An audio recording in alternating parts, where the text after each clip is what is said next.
General साहब, आप जो कर रहे हैं ना, ये आप बहुत गलत कर रहे हैं। अभी भी पास आ जाओ।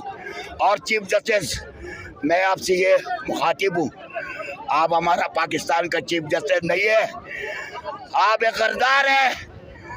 आप शहबाज और नवाज के लिए काम कर रहा है। जो डीलर होता है ना, वो डीलर ही रहता है, जो लीडर होता है वो लीडर होता है। और 17 सीटों वाला वजीर आजम बनता है और 181 सीट वाला जेल में बैठा है। अफसोस के साथ ये कहना पड़ता है। मैं बाकी कुछ नहीं कहूँगा। चीफ जस्टिस ऑफ पाकिस्तान इस्तीफा दे, इस्तीफा दे। अगर इस्तीफा नहीं दिया तो कुर्सी से खींच के फेंक देंगे हम।